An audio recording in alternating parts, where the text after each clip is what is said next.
Innal hamdalillah nahmaduhu wa nasta'inuhu wa nastaghfiruh wa na'udzu billahi min shururi anfusina wa min sayyiati a'malina may yahdihillahu fala mudilla lahu wa may yudlil fala hadiya lahu. Asyhadu an la ilaha illallah wahdahu la syarika lahu wa asyhadu anna Muhammadan 'abduhu wa rasuluhu alladzi la nabiyya ba'dahu. Allahumma shalli wa sallim wa barik ala Rasulillah wa ala alihi wa ashabihi wa mawala, amma ba'd. Hadirin wal hadirat jamaah Masjid Al-Hujurat yang saya hormati, semoga dimuliakan Allah Subhanahu wa taala. Alhamdulillah wa syukru ala ni'amillah. Pada pagi ini kita dipertemukan kembali di dalam ta'lim rutin ba'da subuh. Mudah-mudahan semua amaliyah kita yang wajib ataupun yang sunnat diterima oleh Allah Subhanahu wa taala. Amin ya rabbal alamin. Atas kudrah iradahnya, hidayah, taufik serta inayahnya, kita semua diberikan keringanan langkah untuk pergi memenuhi panggilannya, melaksanakan sholatul jamaah. Mudah-mudahan dilanjutkan dengan ta'lim rutin ini menjadi sebab setiap langkah kita tercatat sebagai amal kebaikan dan penghapus kesalahan-kesalahan yang pernah kita lakukan. Amin ya rabbal alamin. Hadirin wal hadirat rahimakumullah. Insyaallah pertemuan kita barangkali supaya punya hanca. Hanca itu apa ya? Kalau dalam kamus besar, melanjutkan yang tertunda. Jadi ada pembahasan yang tersambung dari satu pertemuan ke pertemuan yang lainnya. Insyaallah akan sedikit mengupas hadis Arba'in Nawawi ya. Para jamaah sekalian dapat mendownload dari Play Store, silahkan, hadis Arba'in. Nanti silahkan dipilih yang mana yang kita nyaman, supaya ketika kita ta'lim memiliki referensinya. Ini berkaitan dengan hadis yang dikumpulkan oleh Imam An-Nawawi rahimahullah. Jadi tinggal dibuka saja di Play Store hadis Arba'in, atau bahkan mungkin ada yang sudah ya. Bagi yang belum silahkan. Ya, kita terdiri dari Arba'in ya, 40 hadis yang dikumpulkan oleh Imam An-Nawawi. Sedikit jamaah rahimakumullah berkaitan dengan Imam An-Nawawi ini, bahwa beliau diberi gelar Al-Imam Al-Alamah Abu Zakaria Muhyiddin. Muhyiddin itu orang yang menghidupkan agama artinya. Kalau di kita jarang mungkin nama itu, ada juga Muhyiddin gitu ya. Kalau yang tukang bubur itu haji apa itu? Oh, Muhyiddin itu. Muhyiddin gitu ya. Meskipun beliau tidak suka dengan gelar tersebut karena dianggap sebagai mungkin berlebihan. Muhyiddin, orang yang menghidupkan agama ya. Sehingga banyak sekali karya-karyanya ya, yang dibuat ataupun yang ditulis oleh Imam An-Nawawi ya. Jadi namanya Abu Zakaria Muhyiddin bin Syaraf An-Nawawi Ad-Dimashqi.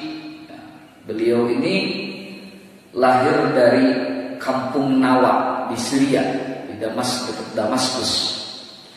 Biasanya para ulama menisbatkan nama seseorang itu dengan nisbat tempat lahirnya atau kampungnya atau juga madhabnya. Kita tahu ahli hadis yang paling populer Al-Imam Al-Bukhari karena lahirnya di Bukhara. Nah, ini kalau lahirnya di Makkah disebut Makki, Al-Makki. Kalau Madinah Al-Madini, gitu ya. Kalau di Nawa diberi gelar An-Nawawi. Termasuk para ulama yang dulu sudah belajar ke tanah suci, bahkan menjadi seorang mufti misalnya di Saudi, antara lain Syekh An-Nawawi Al-Jawi, ya, itu Al-Bantani, Syekh Nawawi dari Banten. Tapi karena waktu itu kan belum ada Indonesia, belum merdeka, jadi lebih dikenal dengan Al-Jawi. Nah, lahirnya dari Jawa, gitu. Nah, jamaah rahimakumullah, ini merupakan tradisi dan untuk memperkenalkan tentang siapa ini dan dari mana. Itu. Makanya pada generasi kita juga ada yang memakai menisbatkan dari kampungnya. Kalau orang Bogor jadi Al-Buguri gitu ya.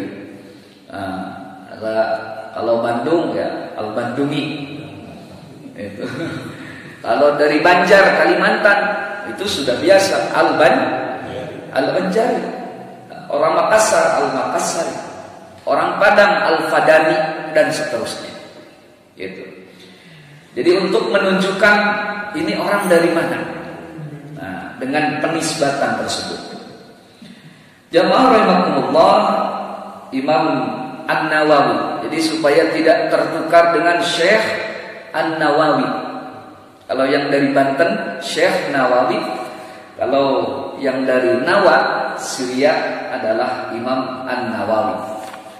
Beliau hidup pada ataupun terlahir pada tahun ke 651 Hijriah, ya. Usianya sekitar 45 tahun, dan saking beliau terfokusnya dengan keilmuan, dalam biografinya beliau tidak sempat berkeluarga. Dalam usia 45 tahun diwafatkan oleh Allah Subhanahu wa taala. Itu para alim kecintaannya terhadap ilmu seperti itu. Jamaah rahimakumullah, Imam An-Nawawi ini menyampaikan tentang kenapa beliau mengumpulkan 40 hadis. Karena berdasarkan hadis Nabi sallallahu alaihi wasallam, man hafidha ala ummati arba'ina hadisan min amri diniha ba'athahu Allah yaumal qiyamati zumratil fuqaha wal ulama. Man hafidha, barang siapa orang yang menjaga, ya, hafidha, menjaga, ala ummati, untuk umatku, arba'ina hadisan, 40 hadis, min amri diniha, dari urusan agamanya, maka Allah akan membangkitkannya pada hari kiamat fi zumratil fuqaha wal ulama, beserta ahli-ahli fikih dan para ulama. Nah, makanya banyak para ulama mengumpulkan 40 ya, disebut dengan arba'in, ya, arba'in itu 40. Ada yang mengumpulkan di dalam bidang tauhid, bidang fikih ataupun akhlak. Dan yang diambil oleh Imam An-Nawawi ini adalah mencakup keseluruhan secara garis besar. Bahkan beliau menyampaikan saya sudah beristikharah. Jadi untuk memilih di pengumpulan hadis ini, dan hadis-hadis yang dipakai adalah hadis yang sahih. Kita semua mengenal tentang derajat. Ada hadis yang sahih, ada hasan, ada dhaif, ada maudhu, gitu ya. Nah, sahih, hasan, ada dhaif, ada maudhu. Nah, ini yang paling tinggi derajatnya sahih. Di bawahnya adalah hasan, berikutnya adalah dhaif. Lalu kalau hadis maudhu, hadis palsu, ya, hadis palsu. Sehingga beliau lebih memilih hadis yang sahih, meskipun beliau berpendapat menurut para ahli ilmu tentang pengamalan hadis yang dhaif dalam hal fadhailul a'mal itu diperbolehkan. Yang tidak boleh adalah ketika berkaitan dengan masalah al-ahkam atau hukum-hukum. Nah, tidak boleh merujuk kepada hadis yang dhaif. Sehingga beliau lebih memilih hadis yang sahih di dalam kitabnya ini.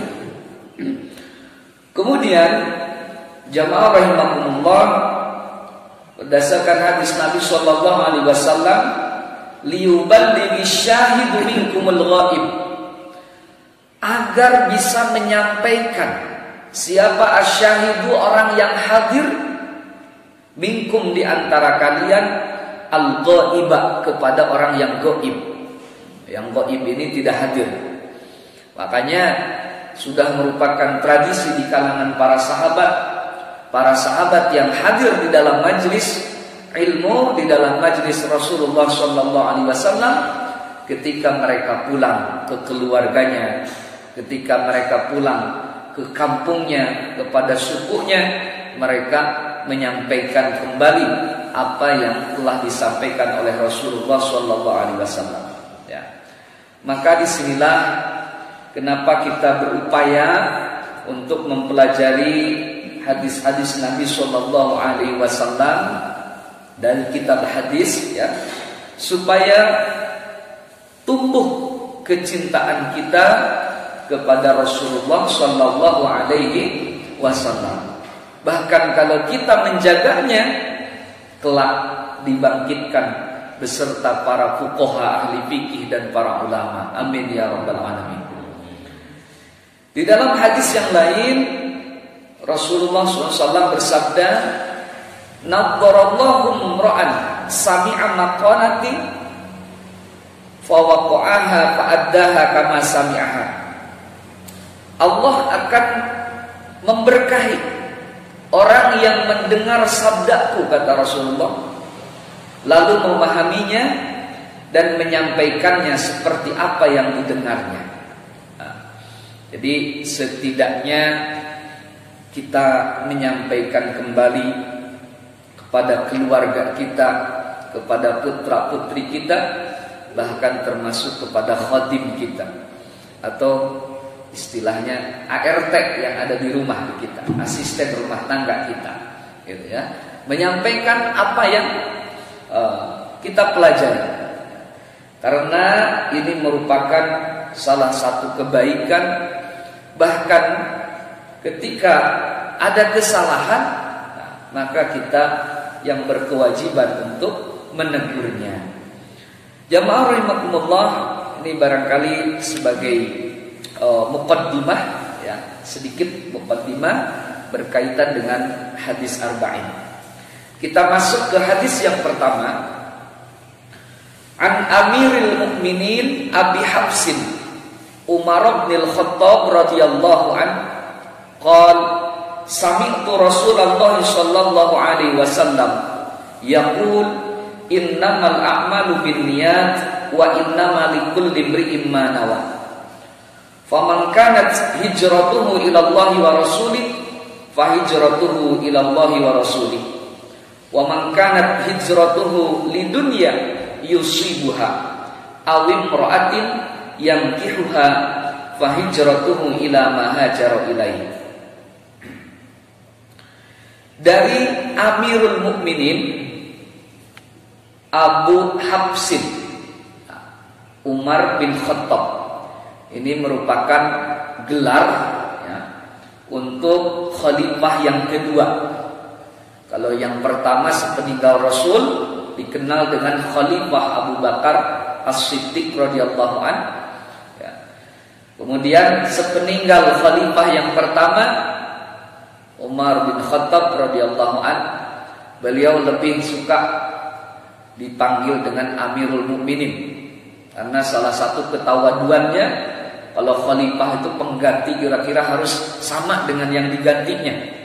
Beliau sangat tawadu, maka panggil saja Amirul Mukminin, ya, pemimpin orang-orang mukmin. Ya.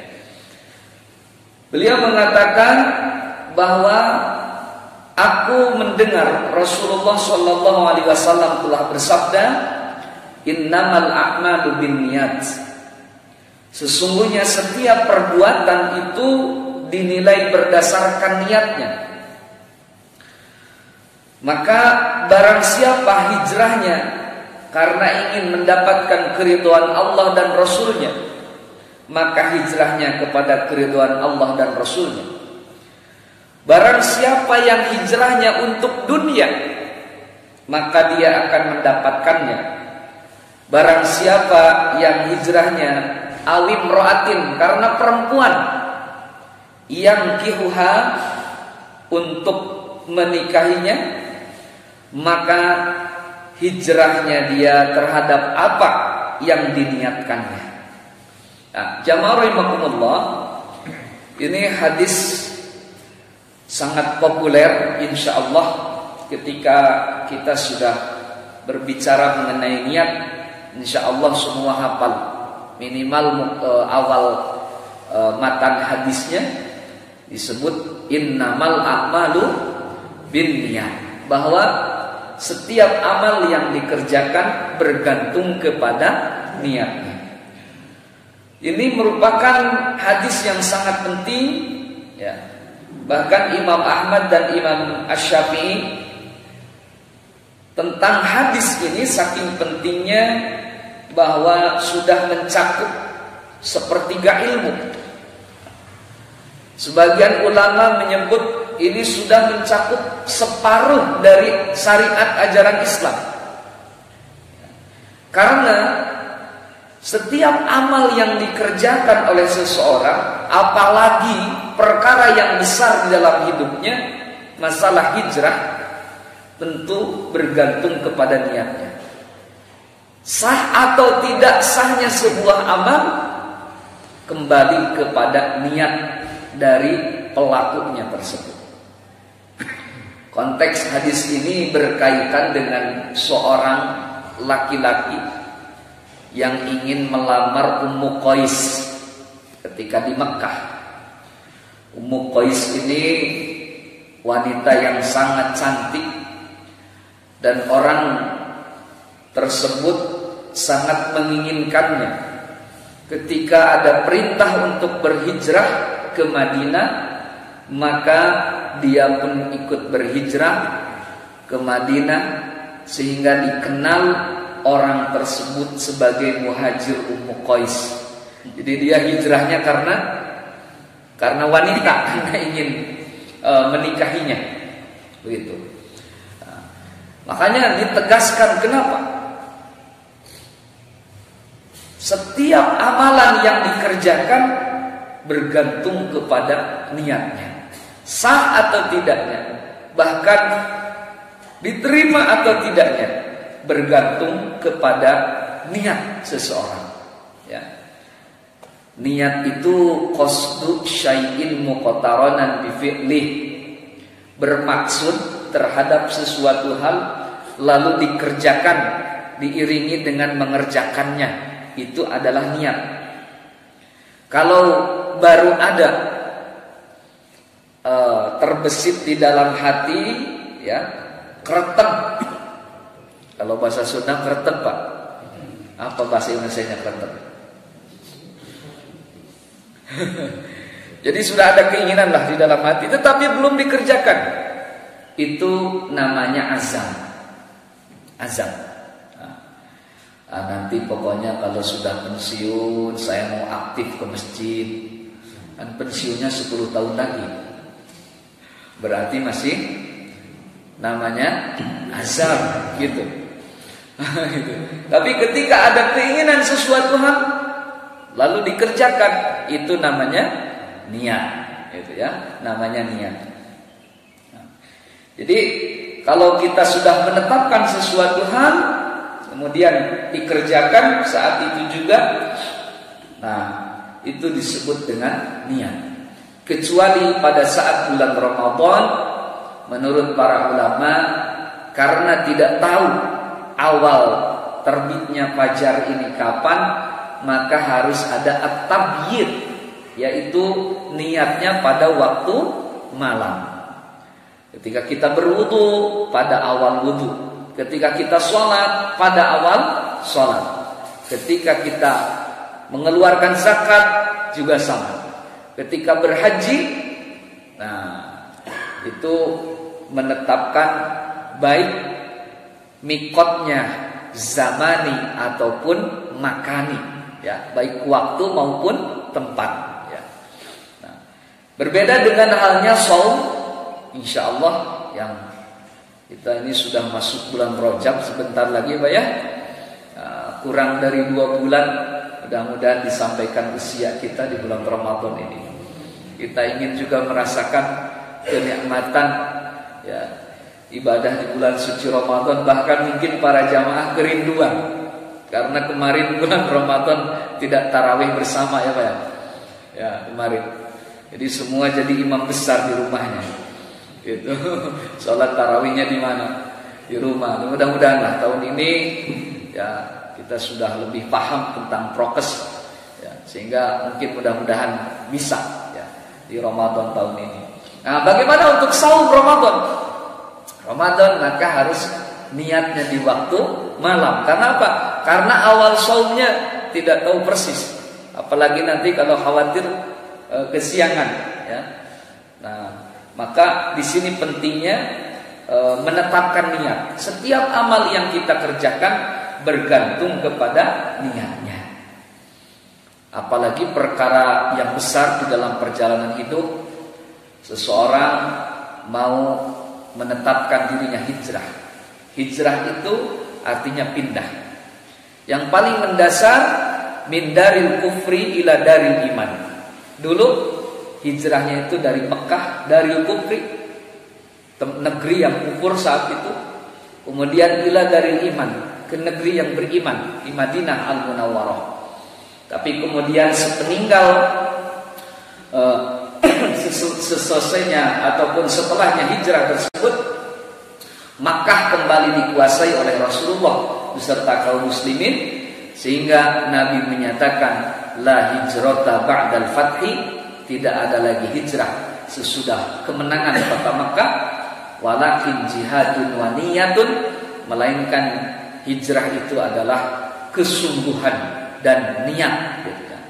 Tetapi pada saat kita memang terdorong untuk berhijrah dari satu tempat ke tempat lain untuk supaya kita menjadi lebih baik, itu tidak mengapa, ya.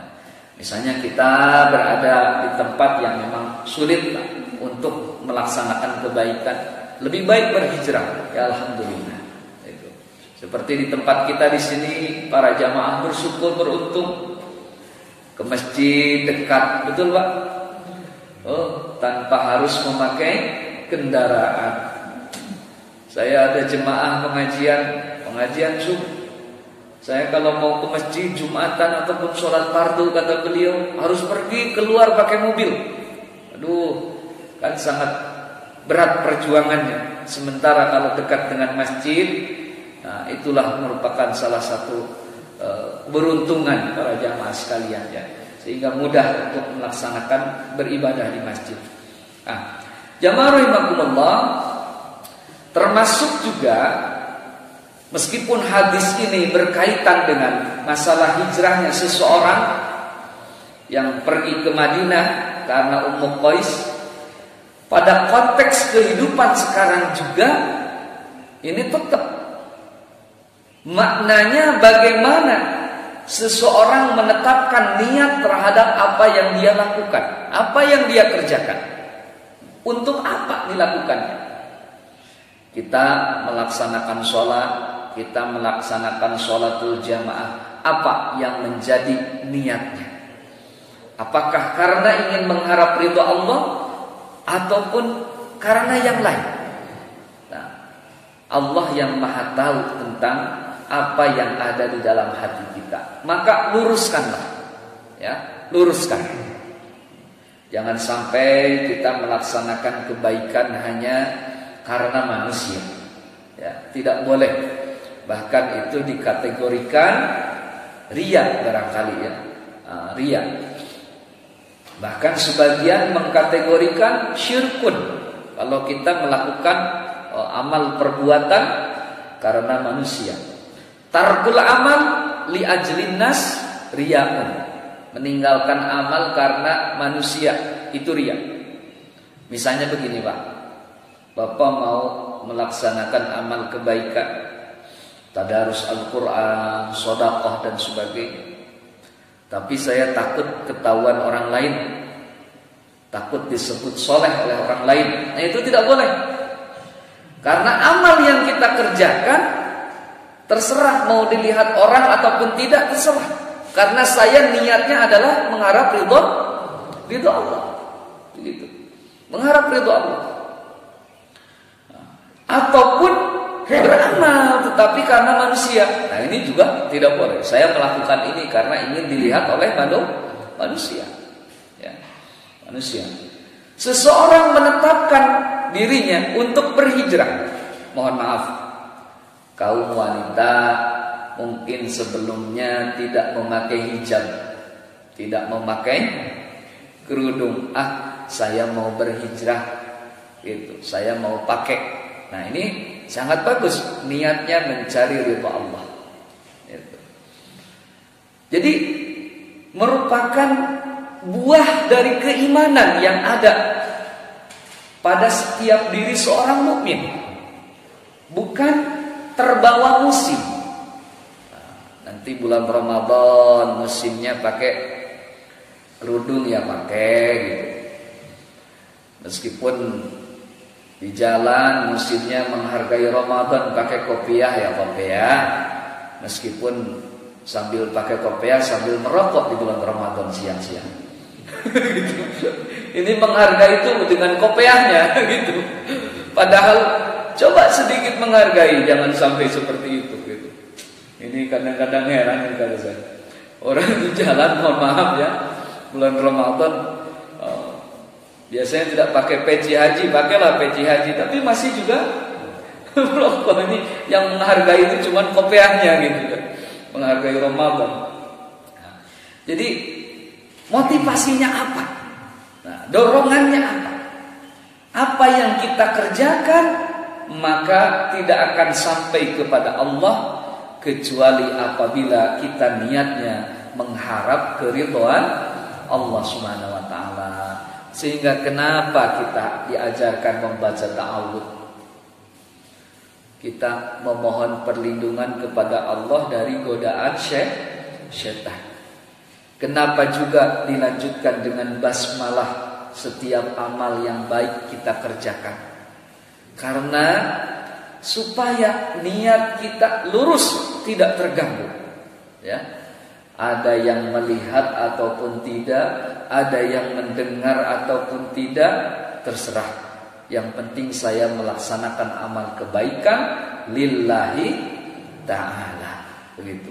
Nah, disinilah para jamaah rahimakumullah, kenapa sampai menurut para ulama saking pentingnya hadis ini berkaitan dengan masalah niat, sehingga disimpan pada bagian pertama dalam banyak kitab-kitab hadis, karena menyangkut sepertiga keilmuan gitu ya, ya bagi seorang mukmin. Karena ketika menetapkan niat ini berkaitan dengan tiga hal. Satu, dengan hati. Yang kedua, dengan lisan. Yang ketiga, dengan amal perbuatan. Meskipun letaknya niat adalah di dalam hati, Tapi tidak boleh sekedar dibatasi di situ saja, karena boleh untuk mengingatkan diri kita diucapkan, meskipun itu dalam bentuk azam. Misalnya tadi, saya berazam, saya berniat untuk ini, melakukan kebaikan ini, ya. Jadi sangat penting dalam hal perkara niat, termasuk ketika kita melaksanakan sholat. Karena boleh jadi sholat yang dilakukan pada waktu tersebut tapi bukan sholat itu. Kan boleh Pak, ada sholat jamak takdim maupun takhir, betul. Kita ini sholatnya di waktu duhur, tapi ternyata sesudah duhur juga melaksanakan sholat apa? Asar, jamak takdim. Nah ini berarti ada penetapan niat, sehingga tidak sekedar melakukan gerakan saja, ya, melainkan sudah diawali dengan penetapan niat. Termasuk saum. Mohon maaf Pak, sebagian saudara-saudara kita yang non muslim ketika bulan Ramadan banyak juga yang ikut puasa, banyak, ya. Bahkan mengingatkan ART-nya, bangun sahur kamu puasa. Bahkan dia ikut puasa juga. Tetapi di sini pentingnya aspek niat. Tentunya kalau ibu-ibu, bapak-bapak ingin berdampak baik terhadap tubuh, ya, bukan niatnya untuk diet gitu ya, tetapi itu mah sekedar dampak. Tetap niatnya mencari keridhaan Allah Subhanahu wa taala, gitu. Jadi sangat penting niat tersebut, terutama setiap amal yang kita kerjakan, karena bergantung kepada niatnya. Jamaah rahimakumullah, barangkali ada yang mau ditanyakan, silahkan, berkaitan dengan masalah innamal a'malu binniyat ataupun yang lainnya. Maka kalau ada.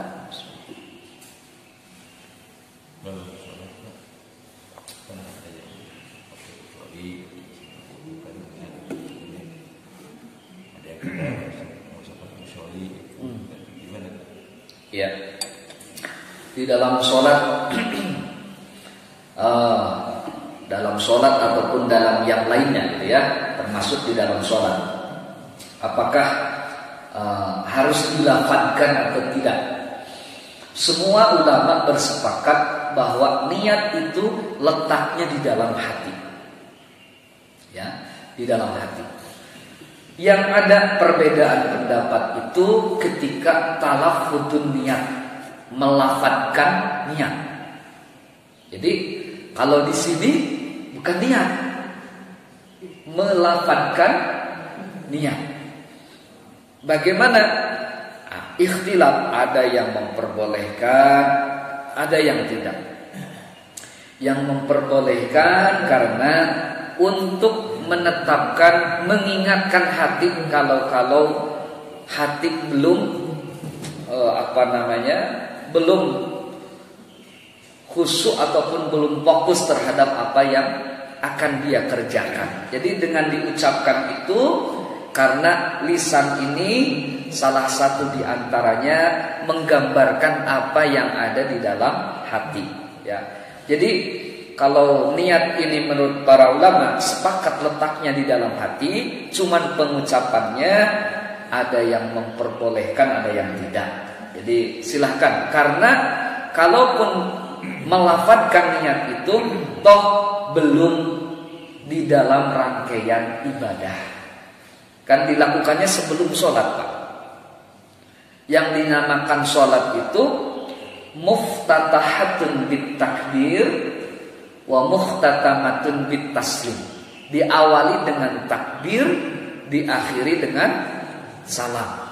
Nah, jadi apa yang dilakukan sebelum takbir itu masih di luar sholat. Nah, jadi barangkali para jamaah ada yang biasa mengamalkan dengan pakai usolli untuk mengingatkan sholat yang akan dikerjakannya apa, ya silakan. Kalau saya tidak memakai usolli, tidak mengapa, karena awal sholat itu adalah berniat inda takbiratul ihram, ketika melaksanakan takbiratul ihram, gitu ya. Jadi memang ada perbedaan pendapat tentang talaffuzun niat, tentang pengucapan niat. Apakah itu wudu, apakah itu sholat, termasuk juga zakat, saum dan haji, gitu ya. Labbaik Allahumma hajjan, labbaik Allahumma umratan. Itu kan melafalkan. Karena sesungguhnya niatnya di dalam hati. Saya kira termasuk di dalam ibadah yang lainnya, bukan di dalam sholat. Kalaupun ada yang biasa memakai di dalam sholat, itu dilakukan di luar sholat, artinya sebelum sholat. Karena permulaan sholat itu diawali dengan takbiratul ihram. Saya kira begitu. Bangga? Ini jamaah akhir Pak Ustaz. Ya. Misalnya dari dulu tarik ke asar. Mana yang mendahulukan asar dulu atau duhur dulu Pak? Asar dulu atau duhur dulu ketika jamaah takhir. Nah, ini juga ada khilaf, ada perbedaan pendapat tentang masalah yang mana dulu dilakukan, ya. Tetapi yang lebih kuat adalah shahibil waqti, yang punya waktu dulu. Jadi kalau di situ yang punya waktunya apa? Shahibil waqti, yang punya waktu di situ asar. Berarti duhur nebeng gitu, numpang. Maka dilakukan asar dulu baru kemudian duhur. Meskipun pada dasarnya boleh sholat duhur dulu baru asar, boleh, tidak mengapa. Tetapi lebih baik shahibil waqti, yang punya waktu. Kita jamaah takhir maghrib ke isya. Maghrib dulu apa isya dulu? Kalau shahibul waktunya isya, berarti isya dulu baru disambung dengan maghrib, dipisah dengan iqamah. Karena meskipun kita sholat sendirian, disunahkan untuk mengawali sholat dengan iqamah. Ibu mungkin lebih sering sholat di rumah, ya, dengar adzan di masjid, lalu sholat sunat, rawatib, lalu memulai sholat, awali dengan iqamah. Begitu jamak juga dipisah dengan iqamah. Apakah jamak sekaligus qashar ataupun jamak saja, gitu ya. Karena memang ada di dalam sholat ini boleh sekaligus jamak dan qashar, boleh jamak saja, boleh juga qashar saja. Ini cuman qashar, ketemu waktu asar sholat 2 rakaat, jalan lagi. Itu tidak dengan jamaknya, itu diperbolehkan. Kalau sekaligus jamak dan qashar, silahkan lakukan yang punya waktu dulu di situ, baru kemudian disusul dengan yang mengikutinya. Meskipun boleh tadi mau duhur dulu baru asar boleh, cuman lebih baik yang punya waktu dulu baru sholat berikutnya. Masih ada barangkali yang lain, silahkan Ibu. Ya. Pak Haji. Merubah niat dalam pelaksanaannya. Misal pada waktu kita melaksanakan qobla duhur, itu bisa 2, bisa 4. Semula kita niat 4, tapi karena takut ada suatu ingat sesuatu, merubahnya jadi cuma 2 saja. Gimana? Ya, itu perubahannya pada saat sedang melaksanakan sholat, ya, termasuk diperbolehkan ketika kita tidak merubah dari fardu ke sunat, gitu. Yang tidak boleh itu sunat ke fardu, fardu ke sunat. Kalau masalah jumlah rakaat, ya, apalagi contohnya rawatib ataupun sholat malam, gitu ya. Kita sebetulnya pingin 3, tapi kalau 3 ini keburu subuh misalnya. Kan Nabi memerintahkan lakukan saja sholat malamnya 2, sholat witirnya 1, gitu ya. Atau juga tadi sholat qobliyah. Qobliyah yang tidak boleh itu ketika melakukan perubahan dari fardu ke sunat ataupun sunat ke fardu. Kalau memang ternyata kita ada udzur, maka tidak mengapa untuk meringkas yang tadinya diniatkan 4 kemudian menjadi 2 atau bahkan mungkin sebaliknya gitu. Berniat dari awal saya 2 rakaat ternyata masih ada leluasa waktu seperti itu. Yang tidak boleh adalah dari fardu ke sunat gitu. Maka barangkali masih ada lagi yang lain.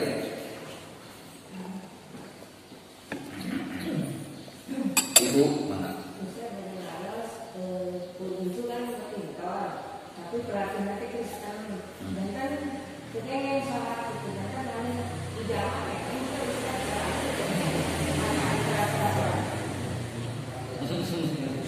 Ya, kalau dilatihnya perkara badmintonnya boleh Bu oleh siapapun. Ya, tetapi kalau sampai mengganggu sholat, karena insya Allah masih ada taufik hidayat gitu. Jadi carilah yang taufik hidayat gitu. Kira-kira seperti itu untuk lebih menyelamatkan akidah kita. Syarat saya begitu, ya. Karena tetap yang paling afdal, yang paling utama ketika ditanya Rasulullah SAW, ayyul a'mali ahabbu ilallah, amalan apa yang paling dicintai oleh Allah? Rasulullah menjawab, as-sholatu ala waktiha, sholat yang dilakukan pada waktunya. Ada kebolehan jamaah ataupun dan yang lainnya, yaitu merupakan kemudahan, ya, rukhsah, keringanan. Tetapi selagi masih boleh, apalagi itu mohon maaf barangkali perkara akhirat terkalahkan oleh perkara dunia. Jadi cari taufik hidayat, semacam taufik hidayat. Saran saya begitu, saya kira begitu, ya. Ya, taufik hidayat yang itu bulu tangkis nasional, kira-kira cari yang seperti itu gitu, ya. Dari sisi din, masalah dinnya gitu. Masih ada lagi para jemaah sekalian? Masa di dalam mengerjakan sholat yang 3 rakaat ataupun yang 4 rakaat, apakah itu boleh yang ketiga dan selanjutnya pakai surat? Ya, itu saja. Ya. Ya. Tergantung sholatnya sholat apa. Kalau sholat fardu, maka membaca surat itu pada rakaat 1 dan kedua saja. Kalau sholat fardu, ketiga keempat tidak memakai surat. Kalau sholat sunnah 1, 2, 3, 4 bagi jamaah yang melaksanakan sholatnya 4 rakaat sekaligus, maka semua rakaatnya sesudah membaca Fatihah dilanjutkan membaca surat. Ya, tergantung sholatnya apa. Kalau fardu cukup rakaat 1 dan kedua. Nah, kalau sholat sunat 1, 2, 3, 4 silahkan membaca surat, ya. Kecuali kalau kita mepet waktunya. Misalnya kita mau sholat sunat fajr, kan rakaatul fajri khairum minad dunya wa ma fiha. 2 rakaat sebelum subuh itu lebih baik daripada dunia dan seisi. Subhanallah. Beruntung ketika dilihat ini timer, kira-kira nggak cukup kalau baca dengan surahnya. Maka yang penting lakukan rukun. Karena yang termasuk rukun itu adalah membaca surat Al-Fatihah. Kita baca Al-Fatihah, rukuk, sujud, naik 1 rakaat lagi, baca Fatihah, rukuk, sujud. cukup waktunya untuk bisa sholat berjamaah di awal mengikuti takbiratul ihramnya imam, gitu ya. Jadi masalah tersebut tergantung apa di dalam sholat fardu ataukah sholat sunnah, begitu ya. Sholat fardu rakaat 1 dan rakaat kedua. Cuman barangkali di dalam sholat sunat karena pengamalannya boleh mau 4 rakaat sekaligus, mau 2 rakaat juga boleh. Seperti sholat malam Bapak tadi, ada yang 4 sekaligus silakan, ada yang 2 boleh. Karena kata Nabi, sholatul lail wan nahar masna. Sholat malam, sholat siang 2, gitu ya. Ataupun hadis Siti Aisyah ketika Rasul melakukan sholat malam 4 rakaat. Ya, silakan untuk pengamalannya. Dalam sholat fardu 2 rakaat pertama, dalam sholat sunat setiap rakaatnya untuk memakai surah. Begitu. Kalau mohon maaf yang tadi berkaitan dengan usolli, jadi yang paling baik adalah mengiringi takbiratul ihramnya imam. Mohon maaf bagi yang suka pakai usolli, karena kata Nabi, idza kabbara fakabbiru. Kalau imam bertakbir maka bertakbirlah. Artinya imam sudah selesai takbir, maka ikutilah, iringi takbiratul ihramnya imam. Ya. Jadi jangan ketika imam takbir baru usolli. Yang biasa memakai usolli, yang memakai usolli lakukan usollinya sebelum takbiratul ihramnya imam. Jadi begitu imam Allahu Akbar, kita makmum langsung Allahu Akbar, mengiringi, gitu ya, nuturkeun imam, ya, mengiringi imam. Jadi tidak begitu takbir Allahu Akbar baru usolli. Sebaiknya usollinya tadi begitu imam takbir kita mengiringi imam, itu yang lebih baik, ya. Kata Nabi, idza kabbara fakabbiru wa idza raka'a farka'u wa idza tadala fatadilu wa idza sajada fasjudu wa idza sajada fasjudu. Kalau imam takbir maka bertakbirlah. Kalau imam ruku sudah sempurna ruku maka ikuti ruku.